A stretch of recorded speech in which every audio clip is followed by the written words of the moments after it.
Hello, everyone. This is Dr. Darshan Shah with the Next Health Forefront podcast, and I'm here with Kevin Peak, the president of Next Health, and also our good friend Khalil Rafati, who, if you haven't heard of him yet, he's the guy that forgot to die.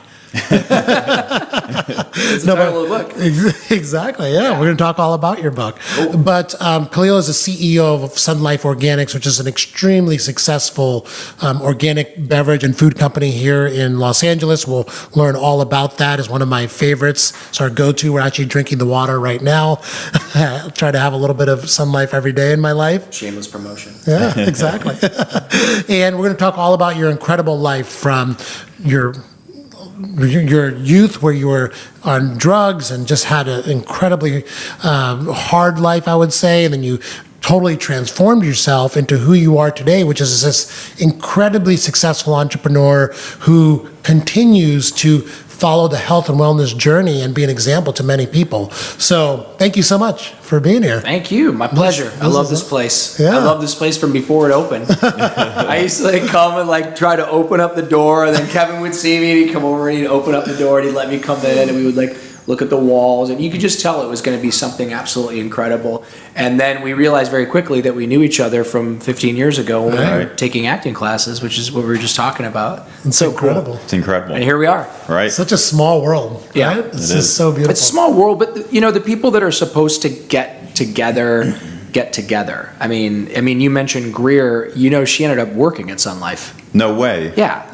This girl walks in. First of all, she's like one of the most gorgeous girls you've ever seen in your life. But she's like 20 years old, 21 years old. She said, I want to work here this summer. I'm going to USC and I'm on a television show. And I'm like, wait, what? Normally you have a kid that comes in, they say they want a summer job, but I'm just like, you're going to USC and you're on a television show? I'm like, is it like a popular television show? And she's like, yeah, it's a #1 rated television show on MTV. I'm like, why would you want to work in a smoothie bar? And she said, because I want to stay busy. I'm like, you're hired. And yeah, it turns out she was the little girl that was taking acting class with us, who I didn't even realize it until you said that, but yeah, you're right. So we all, water seeks its own level, and then people who are supposed to gravitate towards one another gravitate towards one another. I'm a huge believer of that. It's just incredible how many people you meet that you're just supposed to meet. Yeah. How about David Harris? Exactly. I just texted you, and yeah. Right when you were here saying, let's get together with Khalil, and Yes. here you are. Here I am. Beautiful. So let's take it back 16 years ago, when you guys, right before you guys met in acting class. Right. What was your life like back then? I was addicted to heroin and crack, and I was homeless, and I was living down in Skid Row in downtown Los Angeles, and spent almost 2 years down there, completely destitute, strung out, hopeless, on welfare, food stamps, getting the bus tokens from the federal building and getting my food stamp vouchers, and just living my life had become a wilderness of pain. It was terrible. Wow. Yeah. And what was the moment that changed everything? It was a series of moments. People always ask that, well, what was the one thing that made you stop? And I wish I could tell you there was one thing, but most people, they say that people have to bottom out, in alcoholism, addiction, whatever you want. People have to bottom out first before they can get better, which I wholeheartedly believe. I am just stubborn and stupid and creative and driven and hungry. So when I hit the bottom, I pulled out a shovel, and then when that broke, I pulled out a pickaxe, and then when that broke, I just used my hands. I just kept digging lower and lower and lower, and to the point where I was just a corpse, a walking corpse. I was 109 pounds. My teeth were literally falling out of my head. I had open sores all over my face and body. I had scabies. I had ringworm. I was constantly overdosing, constantly winding up either in county jail or in, whatever hospital of your choice, whatever I was closest to. I think I literally overdosed and spent time in each hospital in the greater Los Angeles area. I laugh about it now, but it's horrible. Wow. It's really horrible, yeah. I look at you now, I can't even imagine that was part of your life. You're totally You're like one of the healthiest people I know. Thank you. You're an incredible CEO of a gigantic growing business. I mean, if you are not the example of how anyone can change their life at any moment in time into whatever they manifest it to be, like, I don't know who is. Yeah, I mean, I'm also a strong and firm believer in the grace of a living, loving God. I mean, I as much as I would like to take credit for all the amazing things going on in my life, I wholeheartedly believe in a God. I don't know what that God's name is. I'm not interested in knowing what that God's name is. And I don't want to know what are the correct prayers or the correct head pieces or jewels or mantras, or I don't want to know any of that stuff. I just know there's a God, and I know that I am the grateful recipient of the grace of that God. And so a lot of it is the grace of God. A lot of it is just being blessed and being lucky. And then probably the foundation of it is both of my parents were immigrants to this country. My mother's from Poland and my father's from Palestine. And both came from different countries, different religions, and both, strangely enough, went through different wars. And the fortitude and the strength of a Polish Arab, half Muslim, half Jew, raised Catholic. I just became like a fire hydrant. I took the strength of my mother and my father, and some help I got in 12-step programs, and a lot of self-help stuff. And I grabbed onto that stuff like a drowning dude would grab onto a life preserver, and I ran with it. And a lot of it is being incredibly naive and gullible, and there's a little bit of like that innocence from growing up in Ohio. Some of it is ignorance or maybe being Pollyannic. Whatever it is, I don't know. A lot of people saw the DVD, like when you and I first met, Kevin, a lot of people were passing around that DVD, The Secret. Do you remember The Secret? Yeah, of course. So when Cindy Landon gave me The Secret, I didn't have the ability to put it down and critique it, talk about how horrible the production quality was, or like, oh, it's just stupid or whatever.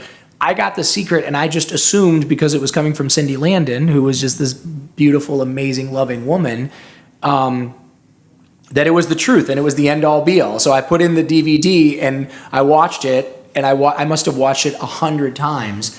And what it said was that if you visualize it, you believe it, and if you can imagine it, or if you can believe it, you can conceive it, or whatever it was. All of those self-help gurus at that time basically spoon-fed you what they heavily borrowed from Think and Grow Rich. I just believed it. Right. So you take the fortitude and the strength of my immigrant parents, and you take sort of my gullible Pollyannic, like, oh, and then you also take the fact that like I'm a high school dropout, right? I'm old, or so I thought. I was 33. I'm a high school dropout. I'm a convicted felon. I didn't have a whole lot of fight to challenge what was being, handed to me in a book like Think and Grow Rich, or a DVD like The Secret, or Psycho-Cybernetics, or, The Power of Positive Thinking. I mean, I just had like loser on my forehead, so people would give me self-help books, and people would like feed me or like encourage me, or, I mentioned Cindy Landon. I'll also mention Lou Gossett Jr., who, saw me washing dogs at Sherman's. Wow. Yeah. Came in and paid me, a big chunk of money to come walk his dogs every month. Incredible. I mean, it's really unbelievable to think. I met you right after that period, about 15 years ago. Yeah. And the crazy thing is I didn't even know that you had this past at that time. I mean, we became friends in Malibu. We were, in acting class together. We had an affiliation, and I knew you had some, history with rehab, but I didn't know the depth to where it was. And it didn't come across that way. Like when I met you, I didn't see loser written across your forehead. And appreciate that. The incredible thing is, the thing that I think you're leaving out is the determination also. You're one of the most determined people I've ever met in my life. And it's really amazing that we all end up here at this center as neighbors together now 15 years later, and watching what everyone's building. But I'd love to take a step back even a little bit further. Sure. before you hit rock bottom, I mean, what brought you to that point? What were the couple years leading to there? Because we know what's happened since. Yeah, I mean, look, I came to California like most idiots to become rich and famous because I was, massively insecure. I'm short. I'm like the perfect setup for an actor. I'm from Ohio. I'm short. I'm insecure. I'm very needy, codependent. So, come to LA, become famous, and then punish everyone who always doubted you. So not joking. I came out here like many people to sort of, to do that, to become a rock star, to become an actor, whatever. And believe it or not, things really started to happen quickly. I mean, I very quickly found work. I ended up working for Elizabeth Taylor as her houseboy, which I got a bunch of money to like hang out and do nothing and like go to these cool parties with like Jose Ibert and like Pia Zadora and I met Marlon Brando. Anyway, it was this very special time. I was a kid. I was in my 20s. I got hired by Axl first and then eventually Slash, but those guys were in Guns N' Roses. That was the biggest rock and roll band in the world at that time. People, I had kind of like a little bit of goodness about me and a little bit of weirdness from the, foreign parent upbringing. Like people wanted me around. So it started out fun. It started out like washing people's cars and hanging out with these cool famous people. And I was very industrious, and selling drugs was just something that I was good at. And so at the end of the day, after a while, after breaking my back detailing cars, making furniture, all the different things I tried, selling drugs was a lot easier and I was a lot more successful at it. The money came much faster, and I was trustworthy. So it started out cool. It started out at, parties and dating B and C list actresses and, ecstasy, raves, good times. There were some really good times. I was in a rock and roll band. We became, kind of successful pretty quickly. A lot of the kids in the band were living off of second generation fame, and many of them, unlike myself, had real talent and could write real songs. So we wrote some great songs. We got some representation, some management, and we were on the cusp of getting a deal. And at the same time, I had done a couple commercials, got my SAG card. So, it's like kind of like one of those LA Hollywood stories. I came out here to be a musician and an actor, and I was on my way to doing that. Unfortunately, my desire to get high, do drugs, sell drugs, and ultimately destroy myself far superseded my desire to practice some sort of an art. Got it. Yeah. You followed the lifestyle a little bit too hard. I did. It was the lifestyle that I wanted. I Right. wanted to date the models and I wanted to get high because I didn't want to feel like me. And to take it a step back further, because people are always like, how could you ever stick a needle in your arm? I could never do that. I'm scared of needles. I love it when people say that. Like, wow, you're scared of needles. That's so unique. As if I loved them as a kid, like we were all scared of needles. It used to take 3 nurses to hold me down, right? Yeah. But as a child, there was a lot of neglect. There was abuse. There was sexual abuse. There was a lot of violence. And, without going too into it, because I get sick of telling that story over and over again for 2 reasons. One, it was really graphic and really painful. And for the most part, I've let it go. But the other reason, which is becoming more prevalent these days, is a lot of people were sexually abused or experienced violence and didn't end up with a needle in their arm. So that can't be an excuse for me. Mm-hmm. Like, oh, nobody loved me. My parents didn't love me. My parents didn't know how to love me. The story that I had on repeat inside of my head about, I was unlovable and my mother abandoned me and I was sexually abused by swim coach. I told those stories so many times that they just became a self-fulfilling prophecy. Well, how come Oprah didn't do that? Right? Oprah went through the same stuff I went through, but worse. Oprah was born black at a time when being born black was not in your favor, right? Mm-hmm. Still isn't.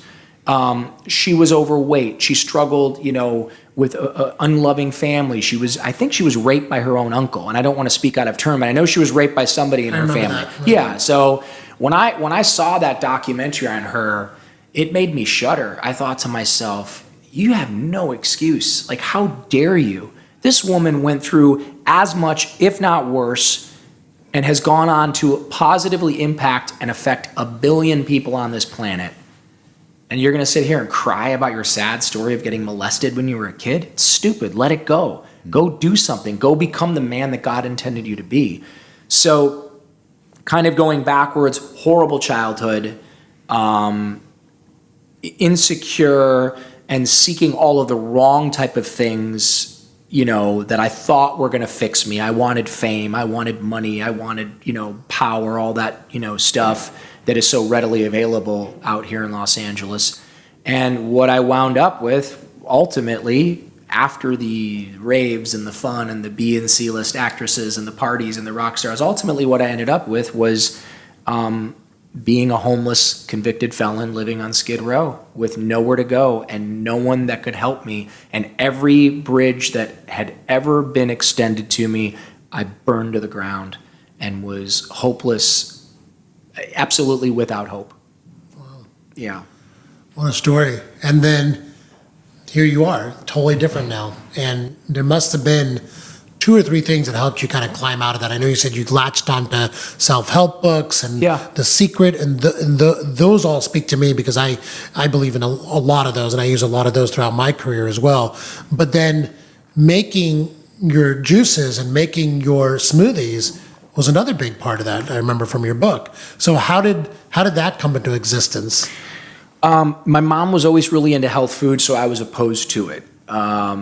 But my mom dragged me to a yoga class when I was like 4, I remember. My mom was so ahead of her time and such an amazing woman.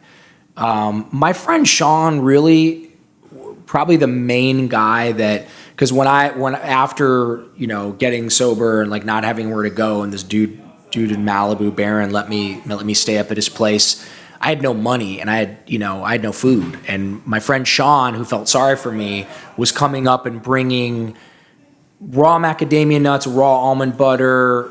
He would juices into a mason jar and bring those to me. And he just started coming and bringing that stuff all the time. Again, I had no choice. It wasn't like I could be like, no, let's go to Bowie instead, or let's go to Nobu instead. I had nothing. I had no money.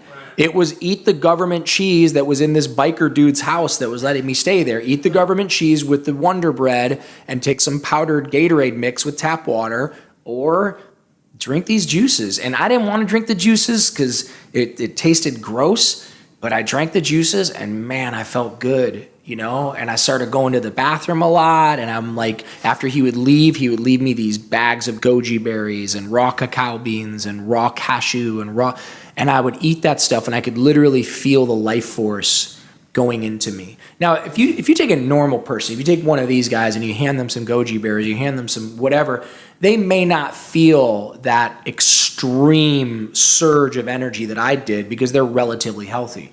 Well, I was a corpse.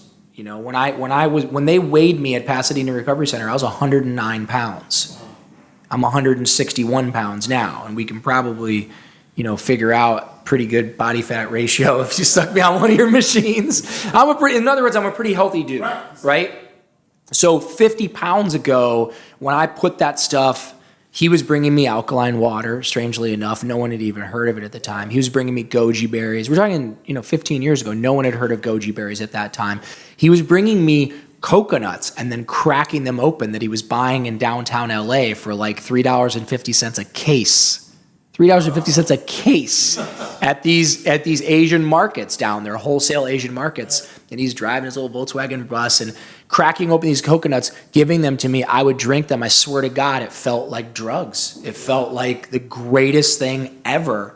And later, many, many years later, I found out that you can actually take coconut and you can intravenously put it right into your blood. And it is very, very similar to our own plasma. And during the Vietnam War, when they would run out of plasma, they would actually give them coconut water into their veins. So, yeah, this isn't like conjecture or, as Ben Greenfield loves to say, woo-woo stuff. This is real stuff. I was severely dehydrated. I was smoking, a pack of cigarettes a day at that time. Yes, I wasn't doing drugs or smoking crack or any of that stuff anymore, but I was still severely dehydrated. My what do you call this? Your your gut, my microbiome was shot out from decades of antibiotics and then being on methadone programs and then smoking crack like cigarettes, smoking cigarettes like I was eating candy. I mean, I destroyed my body. Right. So I started putting this stuff in and I started getting immediate results. And like any good drug addict, you give me something that makes me feel good, I want more. And that really motivated me to go out and work and make money and get more. And then, again, everywhere I turned, there was some kind, amazing, there was a woman named Jenna Bai that owned this place called Rawvolution on Main Street. Do you remember that? Do you remember Rawvolution? You remember Rawvolution? Anyway, I would go in there and she would like give me discounts and everything. She would sell me like vitamin mineral greens at cost, and I would like just like a drug addict or an addict, as I probably will always be, I would take like tablespoons and tablespoons of vitamin mineral greens or pure synergy powder, and I would mix it with water and I would down it on an empty stomach, and I would feel so good. And it just became my addiction. It's my addiction, man. I'm not gonna lie. I don't care. I'm like, there's nothing wrong with being an addict. Just be very careful about what you become addicted to. So, and it's not just juices and goji berries and superfoods and all that.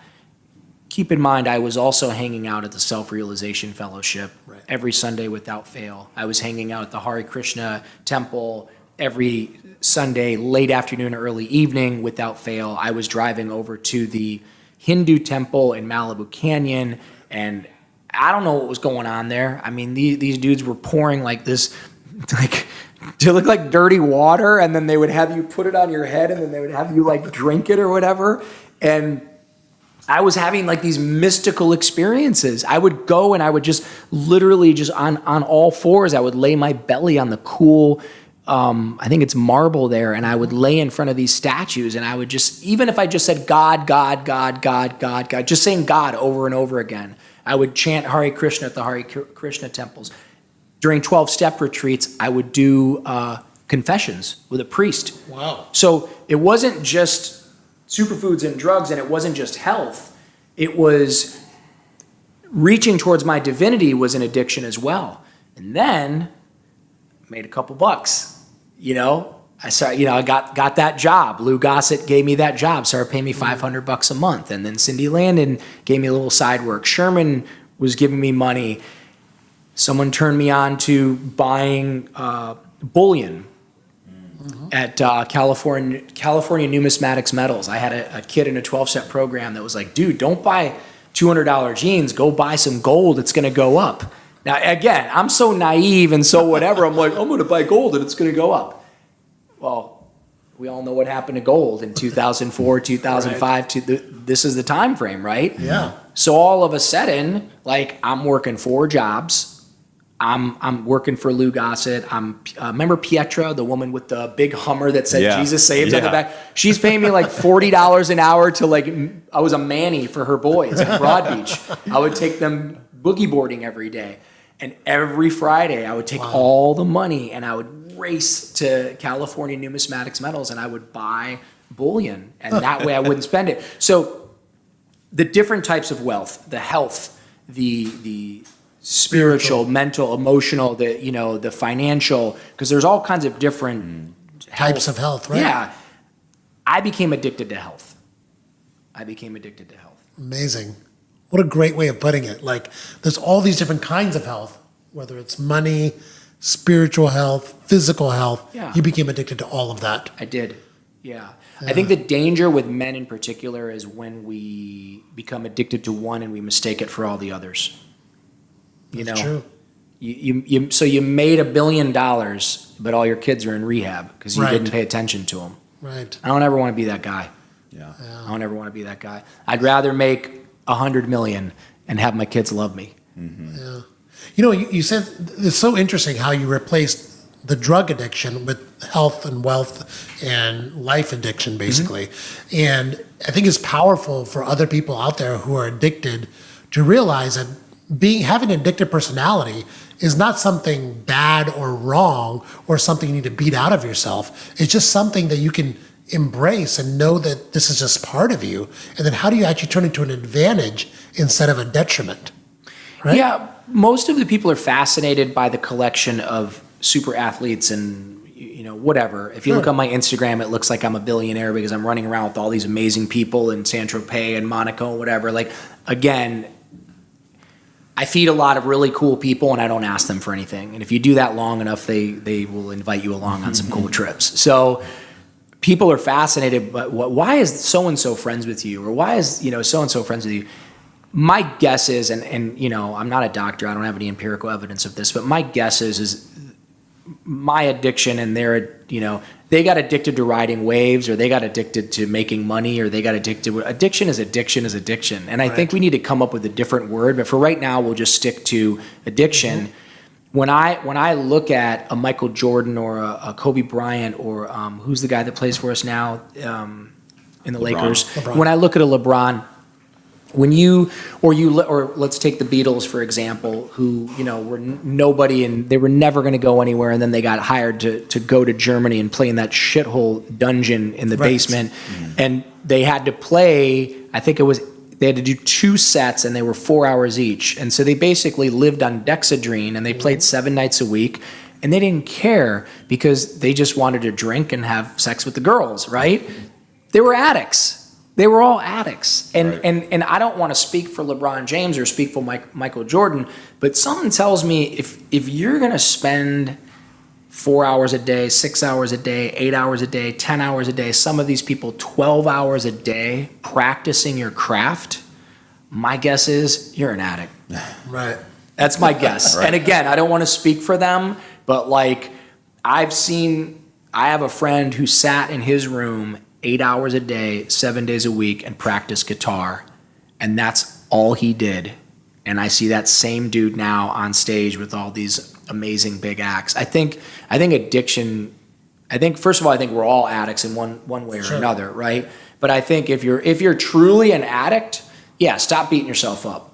Right. Whether it's food or sex or porn or whatever it is. And you know, I've had kind of ins and outs with all of that stuff at different, you know, different phases of my life. I mean, I don't look at porn now, not because I'm a good person or because I go to church or like whatever. Like I don't look at porn. It doesn't serve me, and it doesn't help me. It diminishes my humanity. And also I don't want to feed something, and you know, I'm sure that someone's going to be like, well, there's lots of people that love doing porn. Good for you. There's probably a lot that really don't have a choice because of their lifestyle. They have to do it. I don't want to feed that. I'm not into prostitution and pornography. But as a kid, my God, when I first got access to the internet and pornography, like I couldn't get enough of it. As a child, when someone showed me how to shoplift, I couldn't get enough of it. Gummy bears. I ate so many gummy bears, I would vomit. And then I would do it all over again with Doritos. And so addiction has been, you know, prevalent all through my life. The difference now, as Adam O'Rourke said, do you remember Adam O'Rourke or Dave O'Rourke from Malibu? No. Okay. If you saw them, you would. They were in that band 2 Cents. Okay. Awesome. I know you're talking about. Yeah, awesome guys. Okay, yeah. So Adam or Dave, I can't remember which one of it was. SunLife had been open about a year, and I'm behind the counter, and that was back when we used to chop up the ginger, put it in the grinder, so I'm chopping up the ginger and I'm putting it in the grinder, and I got the cayenne pepper and I got the, you know, the apple cider vinegar, and I'm like going like this, like furiously, like going at it. And one of the O'Rourke brothers is behind the glass waiting to order, and he looks at me and he goes, "Nothing's really changed, huh?" And I'm like, "What?" And he's like, "Just the ingredients." And I was like, oh my God, because when they would come over, I'd be chopping up the coke. I'd be, you know, taking the heroin out of the packets. I'd be chopping up the ecstasy and crushing it so we could snort it. Not them, of course, me. But, you know, it's the same thing. That's so funny. Yeah. Addiction, I don't know. Yeah. I don't think it's all that bad. I'm pretty happy to be an addict. Yeah, it served you well. Yeah, still is. Now it does. Yeah. It's all about harnessing it. Yeah, so if you're looking at, you know, and if you're looking at porn, don't try tomorrow to go, you know, if you're looking at porn 8 hours a day, don't think that tomorrow you should go open a juice bar and then your life is going to be perfect. If you're looking at porn for 8 hours a day, my suggestion would be maybe tomorrow try to only look at it for 7 hours, or maybe try to only look at it for 5 hours. Try that for a week. See if you can cut down 3 hours a day. If you're smoking a pack of cigarettes a day, don't say, I'm never going to quit again, because you're going to find yourself 2 days later smoking again. You're going to want to kill yourself, and you're going to be depressed, which is going to make you want to smoke. If you're smoking a pack of cigarettes a day, that's 20 cigarettes. Try to cut it down to 15, and then maybe a month later, cut it down to 10. And if you can get it down to 10 cigarettes, roll with that for a couple months, and then see if you can take it down to 5. Now, this goes against conventional wisdom of, rehab facilities and all that, and they're going to say like, no. And I'm not talking about if you're shooting heroin and you're in harm's way, or you're smoking crack and you're on the verge of a cardiac arrest. Yeah, go check yourself into a rehab. Get out of harm's way. If you're doing something that is absolutely life-threatening, go get out of harm's way. Rehab is triage. I don't care if it's the Salvation Army. I don't care if it's Promises or Passages or wherever you want to go. For 30, 60, or 90 days, get yourself out of harm's way, right? But if you're talking about like you lie all the time, 100 times a day, try lying 50 times a day, and don't beat yourself up, and slowly wean yourself, but more importantly, start to incorporate some really healthy habits. So I did that thing with cigarettes, because I was smoking 4 years into my recovery and beginning to eat healthy. But what I did was I became very conscious of how many cigarettes I was smoking, and I got it down to 10 a day at first. And then I just kept putting more greens into my body, more juices into my body. I started, getting in the ocean more. Eventually I took it down to 3 cigarettes a day. And when I was doing 3 cigarettes a day, it got to the point where I was like, this is stupid. This is really stupid. I had that conversation with my innermost self. And to be honest with you, when I finally smoked the last cigarette, it was effortless. It wasn't a big deal. But when everyone was like, you shouldn't be smoking, man. Smoking's bad for you. Smoking sucks. You're going to die. You're going to get cancer. You better stop smoking. Like, it's like vegans, those animals are dying and you should, like, do you really think that's going to get me to be a vegan? You want to get me to be a vegan? Go home and love your kids. And then once you're done doing that, give me some love. Tell me how healthy and happy you are because you don't eat animals anymore. Or how about this? You eat your diet and I'll eat my diet. Let's leave each other alone. Let's just love each other, not judge one another. You love the animals. I think that's great. But the point is, instead of shaming myself away from cigarettes, I weaned myself slowly. And I used addiction. I switched the addiction up to yoga and to running and to all that. So there's a way out if people are suffering, I guess, that's my answer. It's amazing. What an amazing story. Thank you. Have you helped a lot of people get unaddicted to drugs? Yeah. I worked in 2 rehab centers, and then I opened up my own place called Riviera Recovery. And we helped a ton of people. And but more importantly, I wrote the book, I Forgot to Die. And that book took off like I never believed it could. It sold out like 4 times on Amazon. It's in 3 different languages aside from English now. It's on Audible. That book has had the largest impact because people in Russia are reading it in Russian. Right. People in Latin America, South America, Spain are reading it in Spanish. Wow. People are looking at my Instagram and they're going, oh my God, this guy was homeless and living under a bridge and now he's like living this amazing life. People want hope. And that's what I'm saying. I'm not their parent or their wife or their girlfriend going, why are you doing that? Which is going to make them want to do more. You're an example. Yeah, I'm an example, and I'm able to metaphorically, from many, many miles away, I'm able to put my arms around them and say, I understand. I have been where you are and probably worse. And it's okay. And if you want to stop, if you really want to stop, you can stop. Anyone can stop. If you want to change, anyone can change. I am the poster child, like you said, for if you want to change, you can change.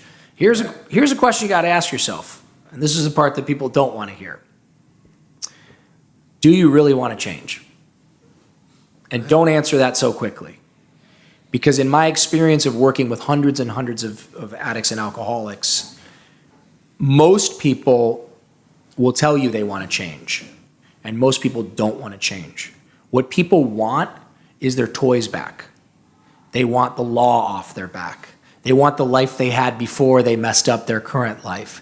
They want a witness and someone to listen to their sad story over and over and over again. But if they really, truly wanted to change, they can change. And I watch people who absolutely, positively, in a million years would never, ever, ever change.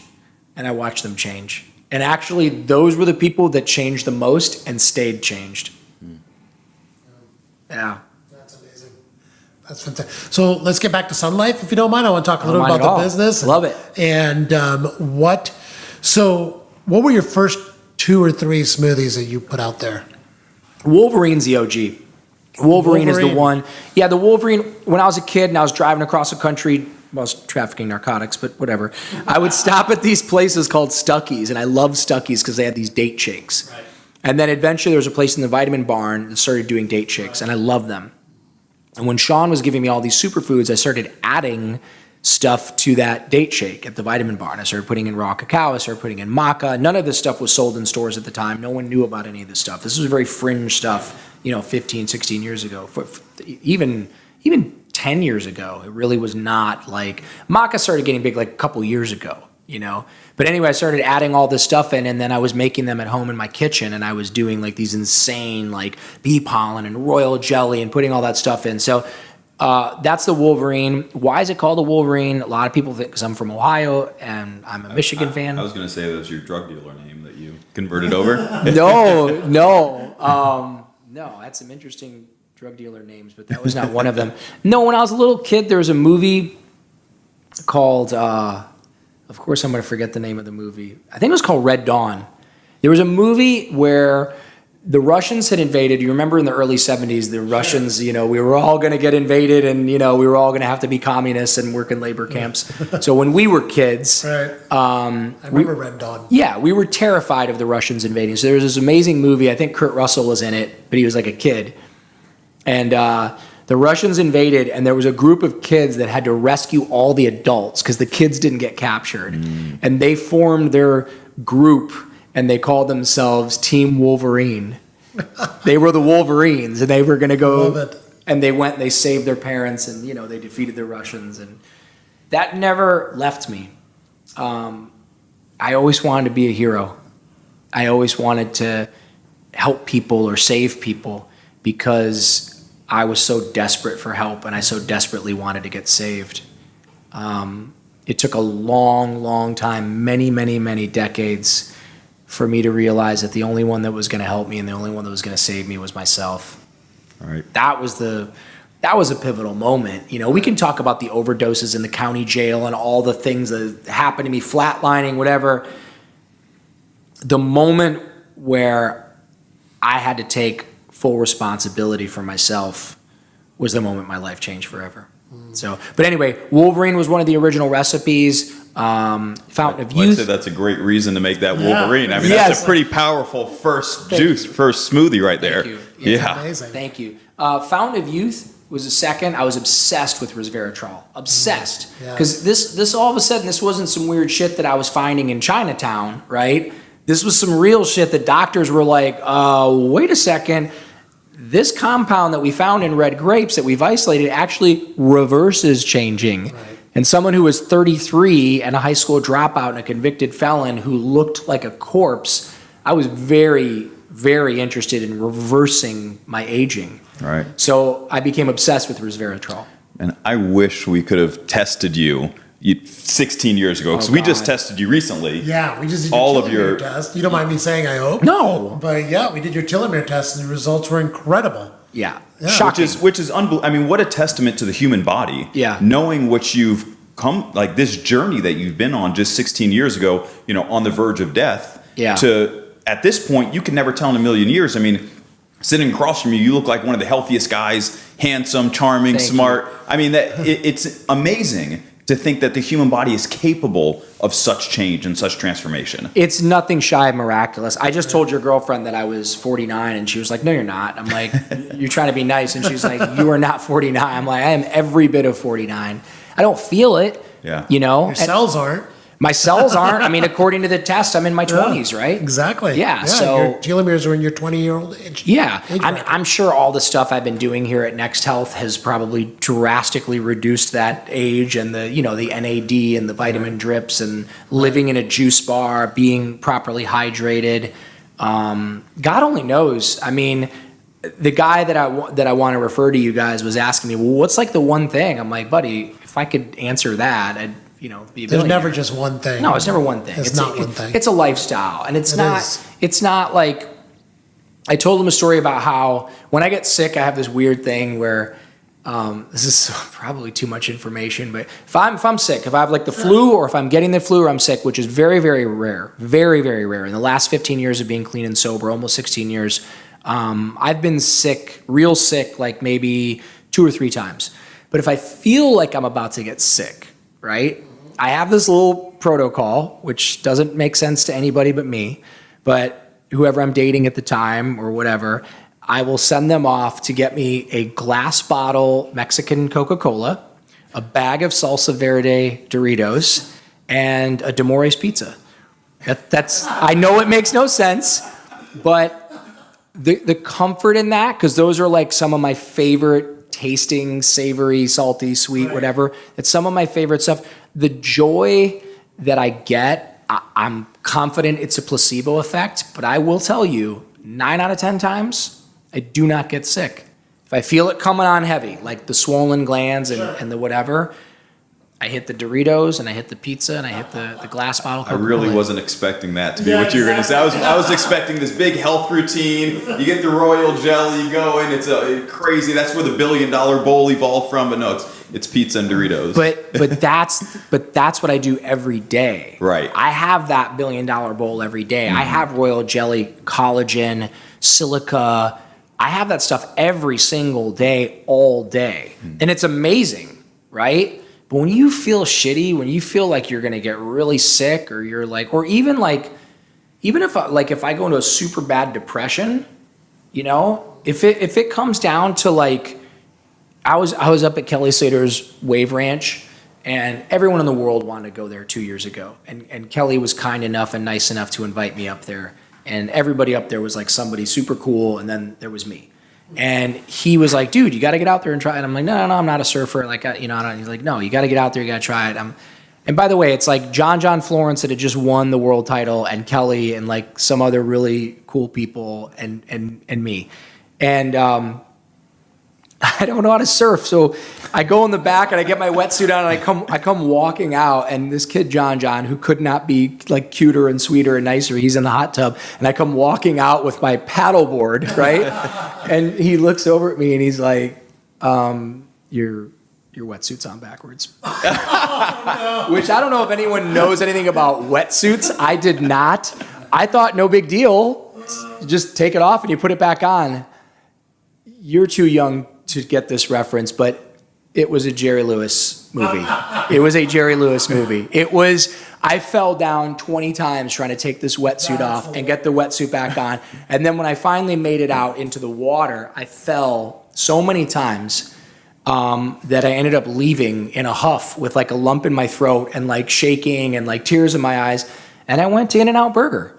And that is not beneath me. Like I used to shoot puddle water and crack and lemon juice into my arm. Like, it is not beneath me. If I'm depressed, if I'm super depressed and I want to go for some comfort food, or if it's your birthday and we're in Vegas and we're living it up and we're going to a UFC fight, when your wife orders dessert, I'm eating dessert. I don't give a shit if it's got flour in it. I don't care if it's got refined sugar in it. I don't care. I am going to abstain from that stuff 95% of the time. But there is no way I'm going to, be a stoic 100% of the time, and I'm going to deny myself there was a meme the other day, like, Jack, don't try to pretend like you're above having a hot dog at IKEA. You used to shoot heroin. Right. I loved it. I love that, because I'm like, yes, right. Like, don't think that you're now some spiritual pillar of the community because you no longer shoot heroin. Just like have a hot dog. For sure. Do what makes you happy. I mean, the power of joy, the power of the mind. I mean, especially with you talk about the naivete, which is what, drove you or gave you the ability of just moving forward when other people think there's no hope. I mean, that's the power of the mind of what we can do. So it makes total sense that you're going to do something that makes you feel good when you think you're getting sick. Yeah. And that can overpower your body from succumbing to being sick. I've healed myself 100 times. Right. With Coca-Cola, Doritos, and a pizza from D'Amore's, right? Amazing. I mean, I don't care what anyone says. I get it. It's counterintuitive. But if you live on green juices and you live on smoothies, live on juices or whatever, or how about this? Yeah, if I tell myself that this is going to make me better, it's going to make me better. Right.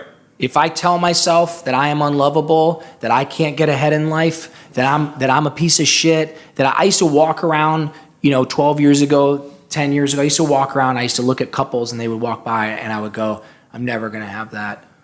I would look at houses and I would go, I'm never going to have that. I'll never be able to afford a house in Malibu. I used to say that out loud. I will never be able to afford a house in Malibu. Do you know how bad that is for you?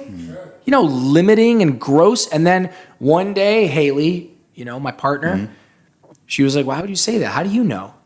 She challenged me. And I'm like, I was embarrassed. I'm like, I don't know. And she's like, you will be able to afford a house in Malibu one day. And then I started telling myself, I'm going to be able to afford a house one day. And I literally started looking at MLS listings. I started paying attention, right? And I don't know how it happened, but I just bought my first house in Malibu. Right.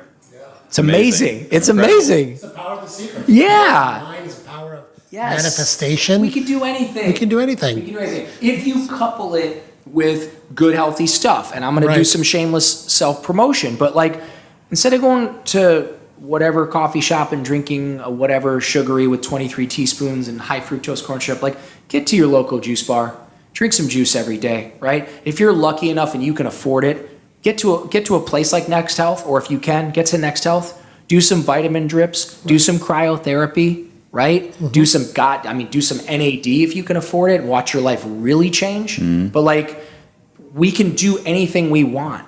I am super excited about turning 50 in 10 months because of the next 50 years of my life and what that's going to look like. Right. But had I still been drinking and doing drugs and whatever other weird shit I was doing back then, if I was looking at 50, I'd put a gun in my mouth, But now it's the opposite. I'm putting $1 billion bowl in my mouth every day. Right. Drinking good, clean water and like doing good stuff for people and being I spent 33 years of my life being a detriment to society and to my community.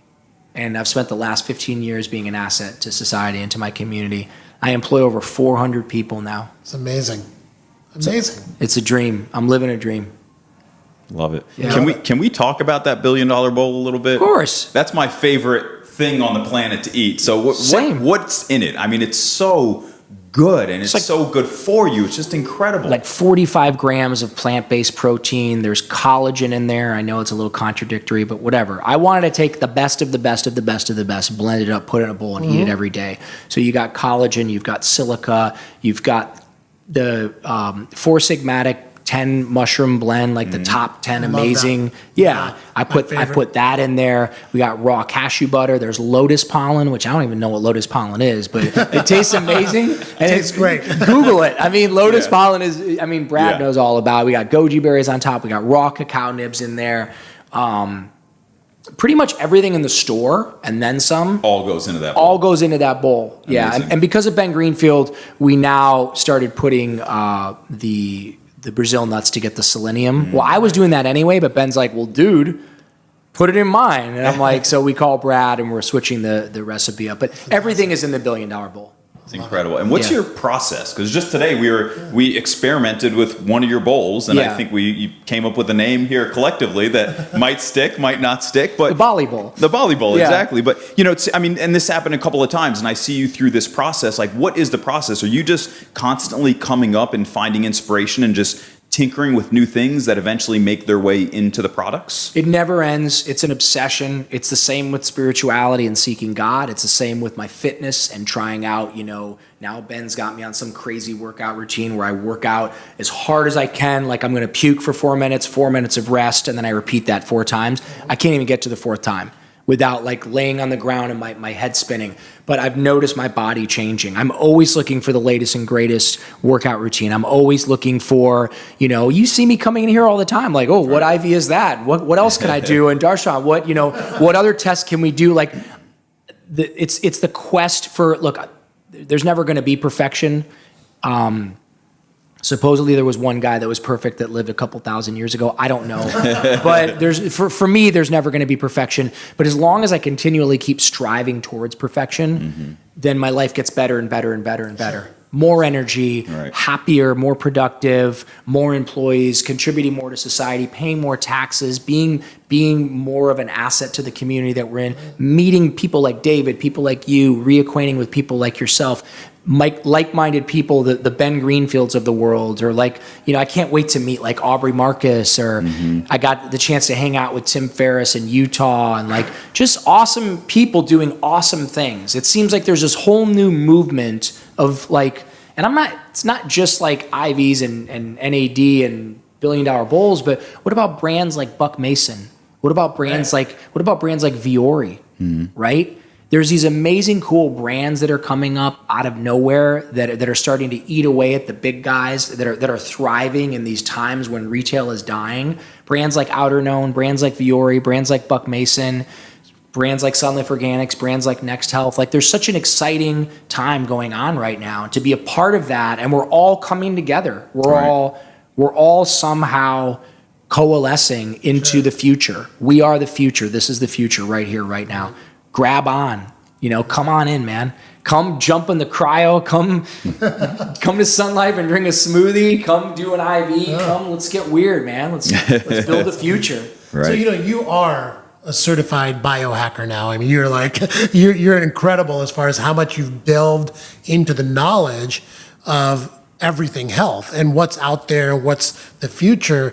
And what I love about your new house that you're telling me about is you have made this like a biohacker's dream home. Yeah. So I was hoping you could talk to us about that a little bit, like some of the things you built into your new home. Yeah, first and foremost, because of Luke's story and because of Ben Greenfield, it made me acutely aware of the EMFs and the magnetic, whatever. I can't even say this stuff. I don't even know what it is. I just know that it was making me restless, and it was tinnitus and restlessness, not sleeping, whatever. So through those guys, they hooked me up with this dude, and he came in, and we tore apart the whole house, and we put in the mesh and the floors and the walls, and we got this special paint. We EMF proofed my entire house, and then we got rid of all the dirty electricity in my house, and then we got the fabric for the windows. I mean, we made the house EMF proof. We made it so when you're in this, I took a little townhome and I turned it into a sanctuary. And then as far as water quality control, I would bet anybody any amount of money that no one has ever gotten a system like that, which could fuel a 50,000 square foot, warehouse. I put that in a little 1,800 square foot townhome to get the purest, cleanest water on the planet coming out of my toilet, coming out of my shower, coming out of my faucet. The air quality, my buddy Vinny Gallo hooked me up with this crazy hospital HEPA filtration system. And then even after that, then it goes through ultraviolet light and kills any pathogens or anything that might harm me. Wow. And I'm not going to stop. I'm going to make it better and better and better. So yeah, my home that I now own in Malibu, thank you, God, and thank you, Chase, for giving me that mortgage, it's a fortress. It's a fortress of health and wellness. That's fantastic. And crystals everywhere, and the feng shui and the waterfall, and I'm going to show you guys. But anywhere you go in my house, your body is touching a real material. So every floor in every room, bathroom, kitchen, doesn't matter. It's all real wood, and your feet are touching real wood. When you go into any of the bathrooms, everything is marble. Your feet are touching marble. The walls are marble. Everything's marble. And in addition to that, There's real sunlight coming through the windows. There's massive skylights in each of my bathrooms. So when I'm showering, I'm being bathed in light, in real light. I'm touching stone and earth. I get out, I'm touching wood. I'm breathing clean air. I'm drinking the cleanest water. It's like a lot of dudes have 10 million, 20 million, $50 million houses. I got my cute little townhome, and I'm happier or as happy as anybody. I love it. That's incredible. Yeah. And constantly detoxing your life. Always, yeah. From the very start, Always. right? That's awesome. Yeah. Well, that's great, Khalil. I am so honored that you joined us at the Next Health Forefront podcast. We have a room full of 100+ people waiting for you. Oh, no. We can hear them all out there. We can hear them out there because right after this podcast, we go do a live session at Next Health Century City where Khalil will be talking more about what you talked to us about today, taking questions. So thank you again for joining us. My absolute pleasure. Anytime. Fantastic. We'll get you here a lot more often. Awesome. All right. Thank you. Awesome. Thank you, brother. Thank you so much. Thanks for listening, you guys. Thank you, Kevin. Thanks, you guys, for doing this. It's a wrap. All right. Awesome. Amazing. Thank you, That was man. fun. That was beautiful.